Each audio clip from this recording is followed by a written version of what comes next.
All right, beautiful people. I hope you guys are having a great day. I am here to welcome you out to another wonderful episode. I'm just going to jump in. I'm not going to do the music all crazy and everything today because I have a special guest in the building today.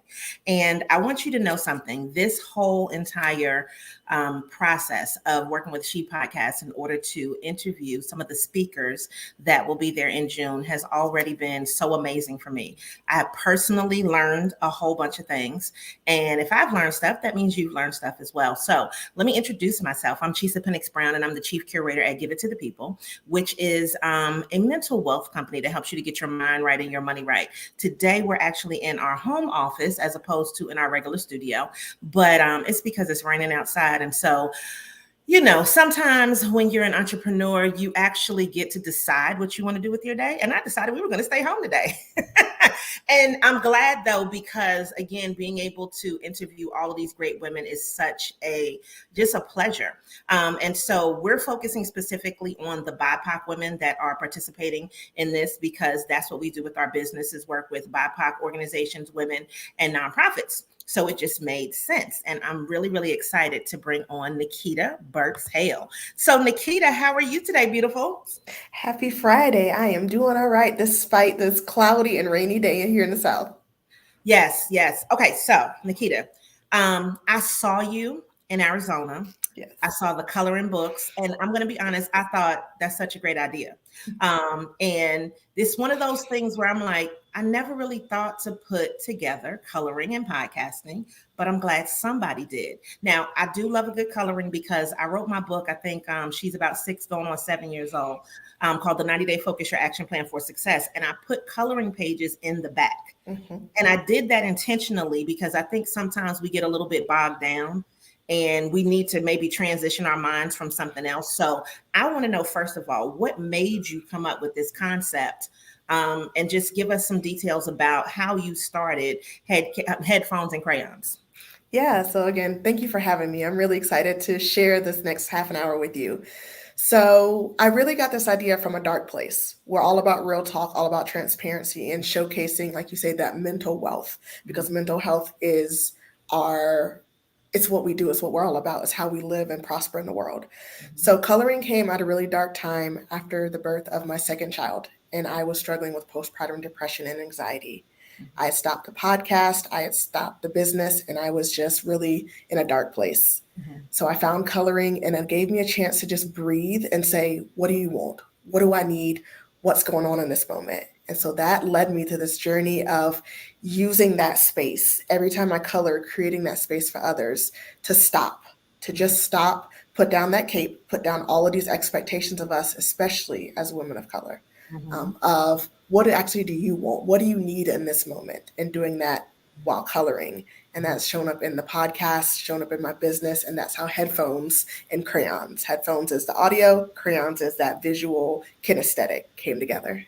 I love that. And we have a similarity in that. When I wrote my book, it was out of a state of depression. Mm-hmm. It was a sense of working with / for somebody and putting my stuff on the back burner, and then trying to come out of that depression and see how could I help myself, but also help other people. So that commonality that I think that we share is something really great. And I'm glad you mentioned it because I knew your story anyway, because, first of all, research.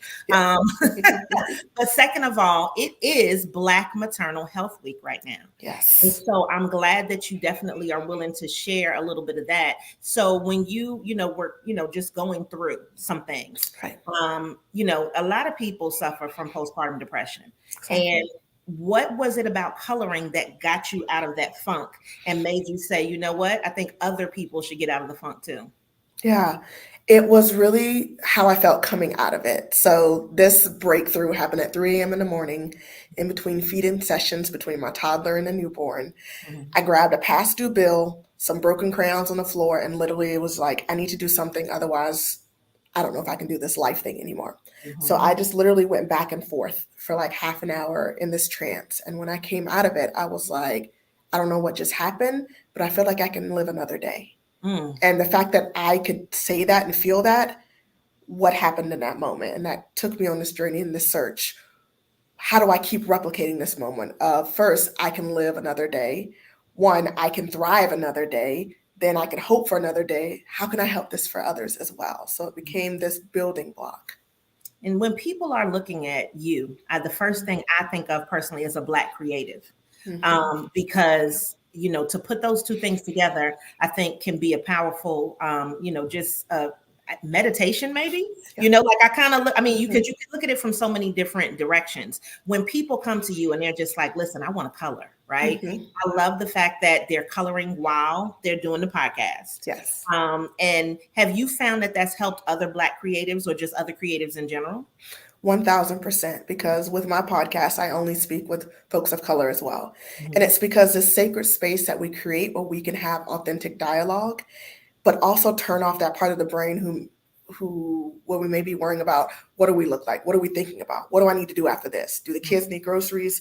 What do I need to do for the business? Cutting all of that off and just saying, sis, I see you, fam, I see you. What do you need in this moment? What has life been like you? Like, for real, what are we doing today? And creating that space where we can just, because that simple breath is what we don't get to do 90% of our day for most people. And that's what I'm working through, coloring, through creativity, to instill back in us. Now, do you, and I mean, I know the answer, but I'm just going to ask for people, right? Yes.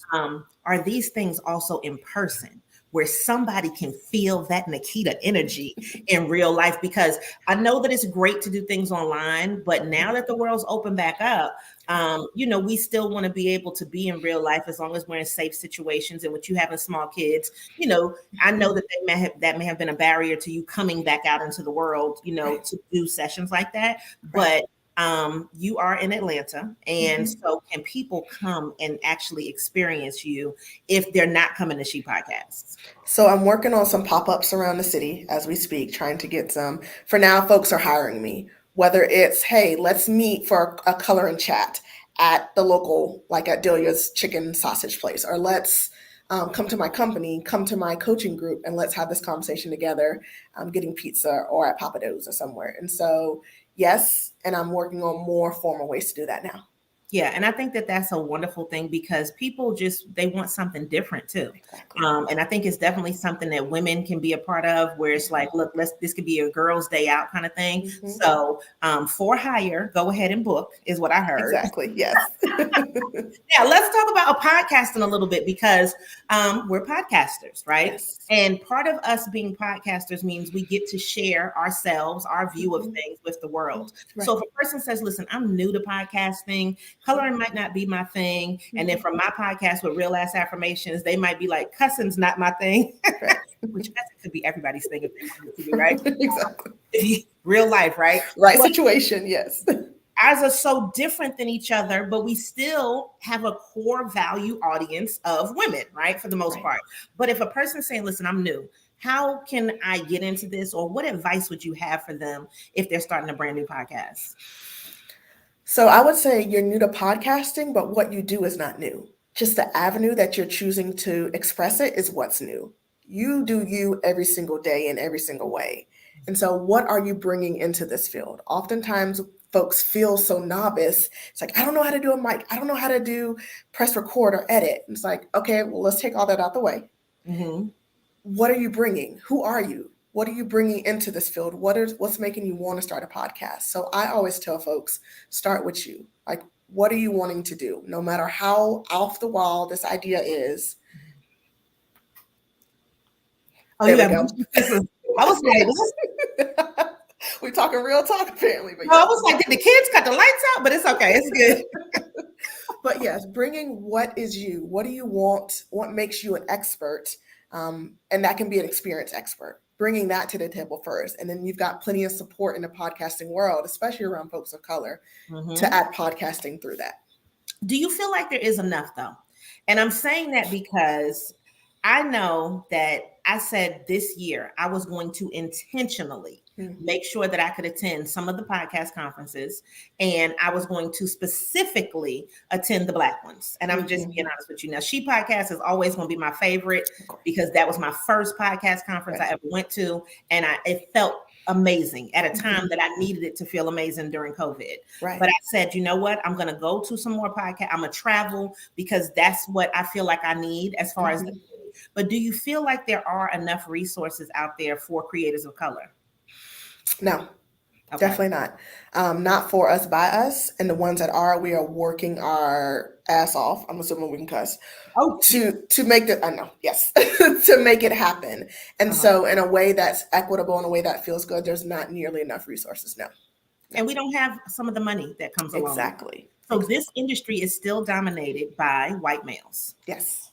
But that lets me kind of segue into that means there is enough room for new podcasters, and specifically those of color, specifically those that are women, to come in here and share their voice. Yes. Okay. And that's one of the things I think we need to really just kind of let people know is that, people like, oh, well, should I get started? It's already a podcast that's out there that's doing that.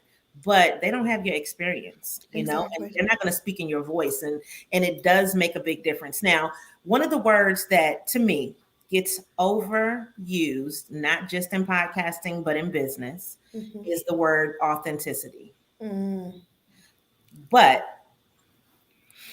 in the same, vein of saying authenticity, I think that people do have to bring themselves to the table. Yep. But do you think there's room for people to be unauthentic and still attract whoever it is that they're looking for? Yeah. And we're about to get real for a moment because I feel like curveball. I love this because I feel like authenticity means different things in different spaces. For white folks, I think authenticity is a space where they can be vulnerable, be real, bring their real self. For folks of color, I feel like it's this chance to take off all of this things that have been put on us. And so it's not showing up authentic. It is, I'm taking off everything that everybody thinks of me and I'm just doing me. So it's a subtle difference, but it's a big deal. I don't ever have to, I'm not seen as authentic because people are automatically stereotyping me based on how I move through the world as a fat, Black, queer, Black woman of color. So automatically people are going to think things and they can't see my authenticity. With white folks, they have the privilege of like, this is who I am in all spaces. I don't have to change. And they get to decide when they're going to be authentic and real and when they're not. And so for Black folks specifically, it's not about authenticity. It's really about creating spaces where you don't have to code switch, where you can just show up as you fully. There's nothing that I feel like we change when we show up. And I know this. Is what I'm saying making sense? I mean, you don't even understand how much it's making sense to me. And I'm sitting here listening to you like, girl, I feel like we have a workshop. Like the levels of me, I'm listening, but I'm calculating in my mind what you're saying and how it could be reflected to people because I see it as peeling off those layers. I see it as kind of that onion kind of thing where we're getting down to it. And that's why I created Real Ass Affirmations, because I was going through another depression kind of thing where my best friend and my mom had died. And then it was like, I needed to express how I really felt. Right. I'm listening to you, but I'm feeling what you're saying too. Exactly. Because part of it was, okay, don't make me cry. Hold on. Let me get it together. And then now I hear the rain. Okay. Part of it, I think, was my business was, okay, so I have two companies. The original company is Lady Business, what everybody knows me as too. And so with Lady Business, most of my clients are way more corporate-esque and everything is a certain way professional. So I can definitely show up as me, but I couldn't cuss. And because of the nature of what you're doing, working with government agencies and stuff like that, religion is not a thing to kind of bring in. So I can't be like, God knows, oh God, I can't do that because, you don't want to offend anybody. And I'm still not the person that's like, oh my God, let me try to be offensive. I don't do that. But Real Ass Affirmations, I feel like gave me my own permission to be like, this is who the fuck I am. Exactly. And really tell you that. And so when I first did it, my husband was like, oh, so you just really going? And I was like, yes, because guess what? Every episode feels like a therapy session to me. Exactly. It feels like I can vent. And when people said, okay, I'm understanding it, I'm feeling it, that was like my way. So I wanted to ask you that because I knew you would have a unique perspective. And I know that, oftentimes when people look at you, they don't know everything, right? And so then when they read your bio and they're like, oh, okay, well, she's got a wife, then it's like, oh, okay, well, she's gay. Okay, well, Oh, okay. Add that in too. Do you have Right. any? Does it make it easier for you to navigate through this world, being Mm-hmm. in multiple areas, right? And so I like to call it the trifecta, because in business, if you are a woman, if you are a minority, which is Black and a woman, and then add in the LGBTQ, girl, you got a trifecta right there. You know what I'm saying? Right. Like I have some clients in the exact same thing. And the only other thing, if you wanted like a good quad, would be a veteran, right? Right. Right. And I have some clients that are all of those things. So it's like, to me, you are able to move in other spaces that other people don't understand, or you now have a unique perspective that is even more different from other people. So does that help your creativity too, and help you bring people to your podcast? It does, because all I talk about is color. And so these are the different shades that make me who I am, the different textures. And so my favorite color is purple, but a deep, like jewel tone purple is different than a pastel purple, and how I approach and experience the world. And so showing up in these spaces, people think I'm this one color. And then they realize, like, oh, she has a wife. Oh, she's an IVF warrior and did 3 rounds of IVF and infertility. Oh, she works in higher education and also has a master's degree. Oh, this, oh, this. And it gives me depth. It gives me depth when people are saying, well, I guess I can't stereotype you because you just keep breaking the mold. Tell me more about you. Now I need to know more. And as they're learning more, I'm also going to challenge them in their thinking by just, again, being in the space of who I am, showing up who I am. And I would imagine that people, once they know these things, right? Now it's like, okay, she's checking all of these boxes. I need to meet her. I need to know her. I need to hire her. Have you found that people who don't look like you, whether it's and I would even say specifically in the LGBT community, want to hire you because it's like the fascination of knowing how you do all of these things, how you can manage everything all at one time, just being able to get that experience with you. Is that something that's happened so far? It is. And what I love is that, again, by how I exist in the world, it makes people check themselves as well.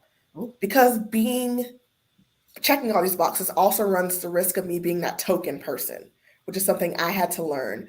But also how I show up and me saying, when we're talking about podcasting, I'm also going to talk about, if I'm talking to white folks, how you are taking up the space, how you need to pass the mic. I did a webinar a few years back about how to pass the mic, how to increase minority, more folks of color, not minorities, we're not minorities, within the podcasting world.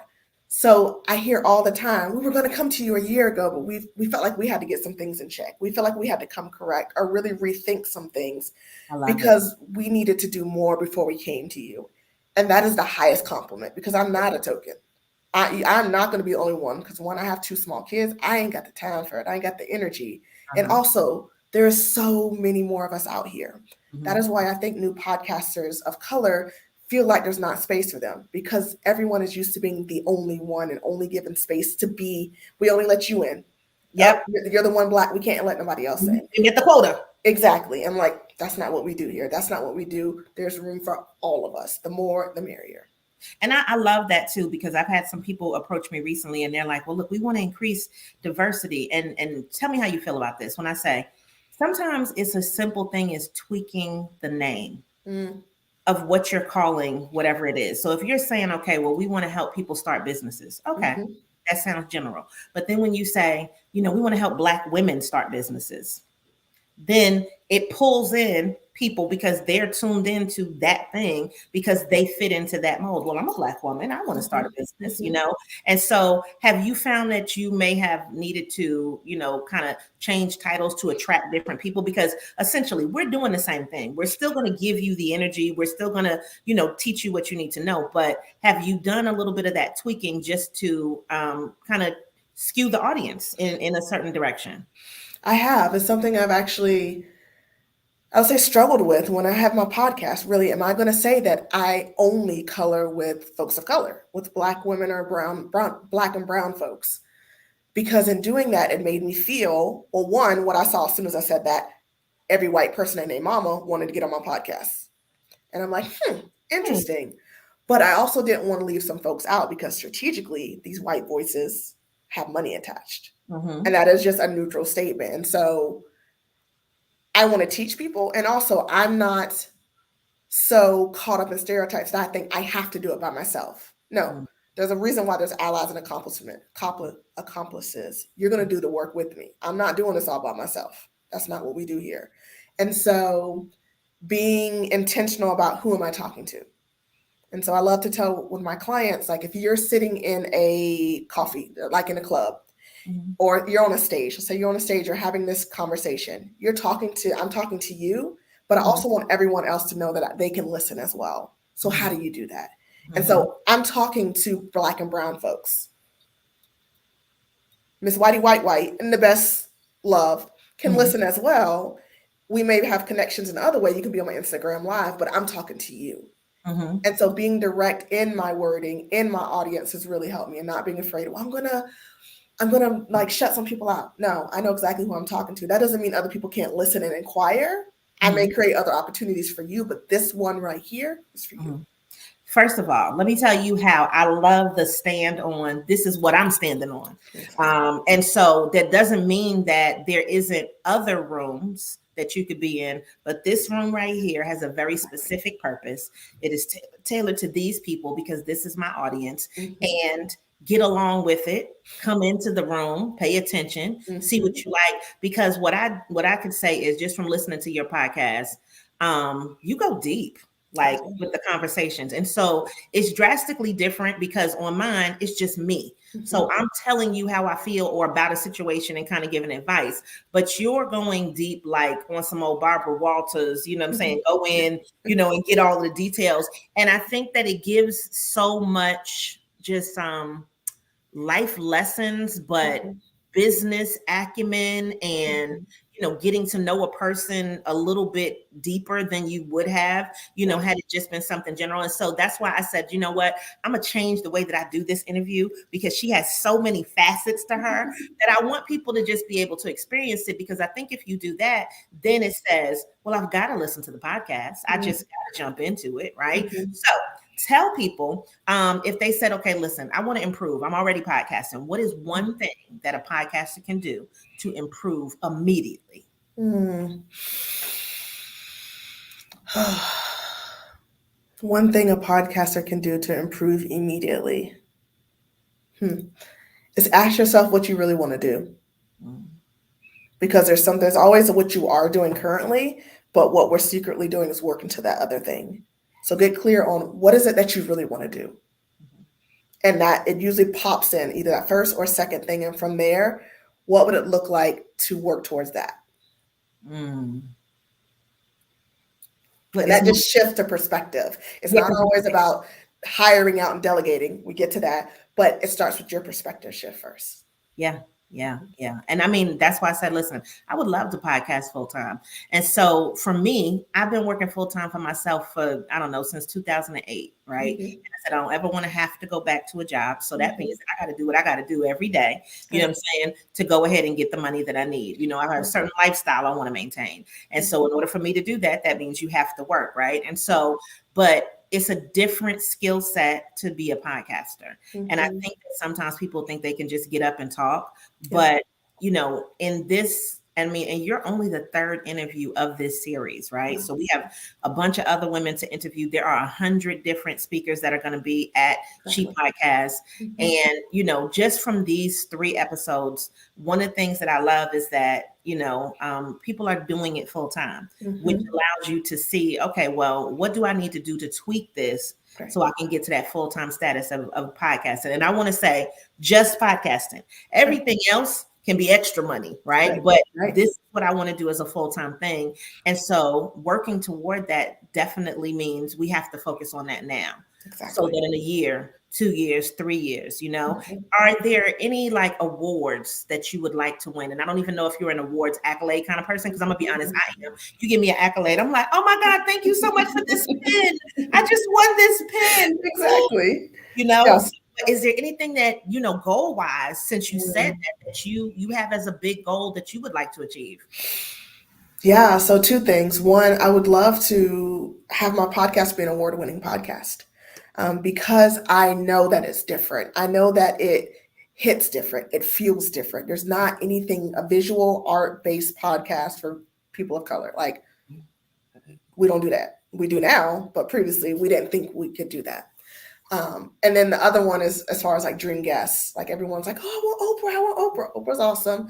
But my goal in the next 2 to 3 years is if I have a Viola Davis, me and her going to color together and record this podcast episode.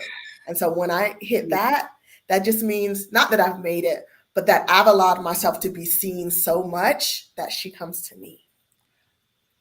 You know what? Let's put this into the whole entire universe, because I think that's one. If I could pick just one person, I got two, but I'm gonna go with one. Alicia Rashad. I swear, because honey, she will give you a caftan, and I mean, I have loved her from, of course, from Cosby Show, but that whole her and Debbie, oh my God, like. That would be, like my ultimate, because she was one of those people that influenced that whole Black woman power, strong, raising the family, taking care of business. And honey, when she would read you, and this was before everybody was saying read, she was reading Elvin and reading everybody. Like, I just love that about her character. And then to see her daughter, and I love the way her daughter is, and she's in Billions. And it's like I see her in her. So that whole thing, I just imagine that would have been marvelous just growing up being her kid. So she would be my person. Okay. I love it. So if people say, well, listen, why should I come to your session, Nikita? You're going to be at She Podcast and there's all these other people to pick, but why should I come to your session? What would that answer be? One, we're going to color. Like, we are going to straight up going to color. And so that's going to allow you to cut off that thinking brain. Whether my session gets put at the very beginning and you're super nervous, it's going to chill you right out. Whether it's going to be put at the end, it's going to be talking about, what do you do from now? After you leave She Podcast, how do you leave not feeling like overwhelmed? All these people are better than me. All these people are doing everything else. What do I can't. You can, and you're going to leave with 2 to 3 things exactly that you can do that feel good and work for you. Yeah. And so you're going to do that while coloring. So you're going to zen out, you're going to chill out, and you're going to figure out how you can choose and how you can figure out the things you need to do next. So I love that. So this is going to be a relaxing, but still learning and a creative time for people to come through. And I can tell you, it's easy for you to feel overwhelmed because I teach all the time. And so when you get those ideas and then it's twinkling and sparkling and you're like, oh God, I want to do everything. But you just have to realize that it's priorities and you have to look at your capacity. And what somebody else is doing might be amazing, but it might not be for you right now, and it might not be for you, but you have different perspectives on how you can do things. So if people are looking for you online, where can they find you at? I'm on Instagram, Facebook, TikTok, all at Headphones and Crayons. And so my website is headphonesandcrayons.com. Everything is real simple. And that's how you find me. That's how you color with me. Yeah. I love that. Now, if you can leave people with like one last little spark of inspiration, because, I'm thinking that most people that are probably watching this are already podcasting and they just need maybe that inspiration to keep on going. Maybe they have 1 episode, 100 episodes, 1,000 episodes. I don't know. But what would be a piece of inspiration you can leave people with? I would say live colorfully, Fully. And so that means like in this moment right now, just do what you can do and know that that is enough. Whether it's pressing record, whether it's going to say, I'm going to press record, whether it's planning the episode, editing the episode, thinking about it, committing to it, like whatever you do in this moment, do it. And then you focus on the next moment and then the next moment. And so I say like, that means living colorfully, being okay with that. I'm doing what I can in this moment. And I know that it's leading me to my greater good and letting me live a life that's more colorfully. I love that. All right. Well, thank you so much for being on this episode. And guys, you can go back if you're on the replay and watch all of the episodes. You can watch it again and again and again if you need to. And then just keep on, because we're going to keep this series up. And so we have plenty more guests that are coming out. And as you can see, every one of them is fabulous. Everyone is giving you a different perspective, a different piece, a different something that you can use to bring into your world to make it more colorful, you know? And so y'all know I love all of the good colors. And so I can't wait to see you and give you a hug in real life. And June is coming up so super soon. Yes. So I will see you soon. Everybody else, make sure that you always show up and show out and you continue to give it to the people. Bye, guys. Take care.